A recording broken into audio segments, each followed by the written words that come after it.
Bonjour, bienvenue dans l'émission Eureka. J'ai le plaisir de vous y accueillir et je suis le pasteur Marie-Hélène Moulin de l'église Ecclésia 21 à Nice. Eh bien, aujourd'hui, nous allons voir une question, nous allons répondre à une question qui est importante. On ne la poserait pas forcément de cette façon-là, mais en tout cas, je vais m'y essayer. Qui ne peut pas être sauvé ? Alors, pour un sujet aussi important que le salut, il est très important, il est essentiel, il est capital de consulter les Écritures. Et on se rappelle que 2 Timothée 3, 16, 17 nous dit « Toute Écriture est inspirée de Dieu et utile pour enseigner, pour convaincre, corriger, instruire dans la justice, afin que l'homme de Dieu soit accompli et propre à toute bonne œuvre. » C'est-à-dire que concernant le salut, on ne peut pas jouer à la roulette russe, ouvrir la Bible, paf, au pif, et Dieu me parle, tropique, nidouille, etc. Non, ce n'est pas comme ça que ça marche. Il faut aller vers les Écritures. D'abord, établissons la volonté de Dieu. 2 Pierre 3, 9, le Seigneur ne tarde pas dans l'accomplissement de la promesse, comme quelques-uns le croient, mais il use de patience envers vous, ne voulant pas qu'aucun périsse, mais voulant que tous arrivent à la repentance. Donc ici, ce premier verset nous dit que Dieu, il ne veut pas que quelqu'un soit perdu pour l'éternité. Il ne veut pas perdre quelqu'un.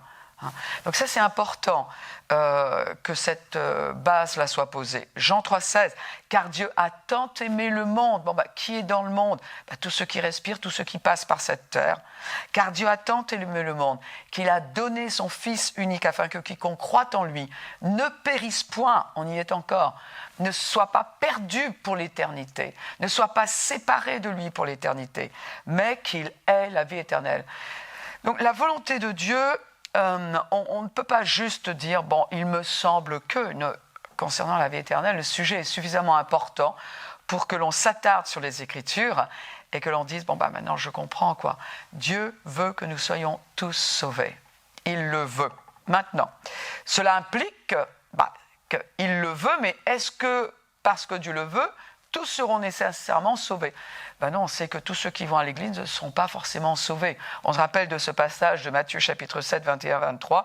Ceux qui me disent Seigneur, Seigneur n'entreront pas tous dans le royaume des cieux, mais celui seul qui fait la volonté de mon Père qui est dans les cieux.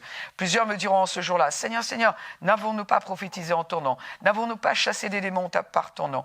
N'avons-nous pas fait beaucoup de miracles par ton nom ? Alors je leur dirai ouvertement, je ne vous ai jamais connu, retirez-vous de moi, vous qui commettez l'iniquité. Il y en a qui vont être choqués, parce qu'ils ont peut-être fait des œuvres religieuses, et ils disent, à cause de cela, je suis, mon éternité est assurée. Il est important de retourner vers les Écritures. Prenons un passage de base dans Luc chapitre 18, versets 9 à 17.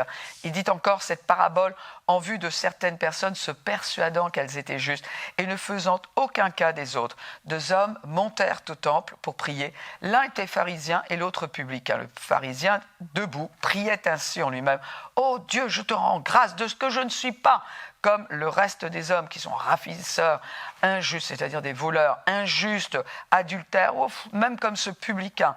Je jeûne 2 fois la semaine, je donne la dîme de tous mes revenus. » Et ici, on entend ce religieux, cet homme-là qui est en train de nous expliquer comment il pense avoir une relation avec l'éternel Dieu, c'est « et je ». Le publicain, se tenant à distance, n'osait même pas lever les yeux au ciel, mais se frappait la poitrine en disant « Ô Dieu, sois apaisé envers moi, qui suis un pécheur. » Je vous le dis, et là c'est Jésus qui parle, celui-ci descendit dans sa maison justifié plutôt que l'autre, car quiconque s'élève sera abaissé, celui qui sera abaissé, qui s'abaisse sera élevé. Alors ici, on voit déjà une chose, qui ne peut pas être sauvé ? Celui qui se prétend juste. Verset 9, je vous le rappelle, il dit encore cette parabole en vue de certaines personnes se persuadant qu'elles étaient justes et ne faisant aucun cas des autres. Ici, le pharisien, ce mot pharisien veut dire séparé. C'est quelqu'un qui estime qu'il est supérieur aux autres. Il n'est pas comme les autres. D'ailleurs, c'est ce qu'il a dit vis-à-vis du publicain. Il dit, moi, je ne suis pas comme les autres. Je suis, étant entendu, je suis mieux que les autres. Je ne suis pas comme celui qui est plus bas que moi ou que j'estime plus bas. Vous savez ce que dit le Proverbe 3, 5 ? Confie-toi en l'Éternel de tout ton cœur et ne t'appuie pas sur ta sagesse. C'est-à-dire que quand tu n'as que confiance en toi, que confiance dans tes œuvres, que confiance dans tes mérites, eh bien, tu es en train de dire à Dieu, je n'ai pas besoin de toi.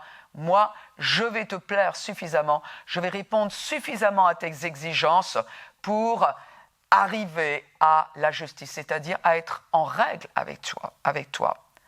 Ça veut dire on devient son propre Dieu. On voit comment il s'est vanté. Je jeûne 2 fois la semaine, je donne la dîme de tous mes revenus. Et puis là, alors, c'était beaucoup, il donnait beaucoup plus que les 10%. Mais ici, Jésus, lui, il a donné son avis sur cette personne qui se prétend juste. Matthieu 5, 20 nous dit, je vous le dis, c'est Jésus qui dit, si votre justice ne surpasse pas celle des scribes et des pharisiens, vous n'entrerez point dans le royaume des cieux. Et puis il dit encore dans Matthieu 21, 31, je vous, pharisiens, c'est à eux qui parlent, je vous le dis en vérité, les publicains et les prostituées vous devanceront dans le royaume de Dieu. Car Jean est venu à vous dans la voie de la justice, et vous n'avez pas cru en lui, mais les publicains et les prostituées ont cru en lui. Et vous qui avez vu cela, vous ne vous êtes pas ensuite repentis pour croire en lui. C'est-à-dire que à ces pharisiens, à ces gens qui se disaient justes, qui se vantaient de leurs propres œuvres, et qui étaient en train de mériter leur relation avec Dieu, qui étaient en train de mériter le pardon, qui étaient en train de mériter la bénédiction. C'est à cela, si vous vérifiez dans le texte, dans Jean 8, que Jésus a dit, vous avez pour père le diable. Donc, évidemment, les pharisiens se sont mis en colère. Mais il y a des gens qui se disent experts en rituels, qui professent une foi qui est basée sur leurs propres œuvres. Et moi, je fais ci, et moi, je rends visite aux malades, et moi, je vais dans les hôpitaux, et moi, je visite des orphelinats. C'est bien de faire tout cela, mais rien de tout cela ne peut acheter notre salut. La Bible dit de ces gens-là, ce sont des nuées sans eau, poussés par les vents, des arbres d'automne sans fruits. Donc, on voit ici ceux qui ne peuvent pas être sauvés, ce sont ceux qui se prétendent justes. Puis il y a une deuxième catégorie de personnes qui ne peut pas être sauvées. Et il nous est dit dans Jean 12, 37, malgré tant de miracles que Jésus avait faits en leur présence, ils ne croyaient pas en lui. C'est-à-dire, quelle est cette deuxième catégorie de personnes qui ne peut pas être sauvées? Ceux qui ne croient pas. Vous savez, il y a des gens qui disent « Wow, moi, tu sais, ils s'en vantent en plus. Moi, tu sais, je suis comme Saint Thomas. » Tout d'un coup, ils se rappellent du nom d'un saint. Et puis, ils disent « Moi, je suis comme Saint Thomas, tu sais, je ne crois que ce que je vois. » Et il y a une question toute simple à leur poser. Première qui me vient à l'esprit serait « Est-ce que tu crois que tu as un cerveau ?» La deuxième est « Est-ce que tu crois en l'atome ?» Mais tu ne peux pas le voir. Il y a très peu de personnes sur cette planète qui ont vu un atome. Et ce sont des personnes qui ont entendu parler des miracles, qui ont peut-être même vécu des miracles et qui ne croient pas que Jésus est celui qui est nécessaire pour leur salut. Alors on pourrait dire, mais est-ce qu'on peut les accuser de ne pas croire? Ben oui, parce que s'ils ont entendu la parole, le véritable évangile, et qu'ils refusent d'y croire, alors ils sont responsables de leur propre destinée éternelle. Non mais c'est sérieux là, c'est sérieux. D'ailleurs, il y a Judas qui malheureusement est devenu un exemple pour nous. La Bible nous dit que Judas avait livré Jésus, voyant qu'il était condamné, se repentit et rapporta les 30 pièces d'argent aux principaux sacrificateurs et aux anciens. Et la Bible nous dit au verset 5, « Mais Judas jeta les pièces d'argent dans le temple, se retira et alla se pendre. » C'est quelqu'un qui a vécu pendant plus de 3 ans avec Jésus, qui a vu de miracles, qui a entendu les Écritures, parce que c'était un Juif, donc il savait que le Messie devait venir.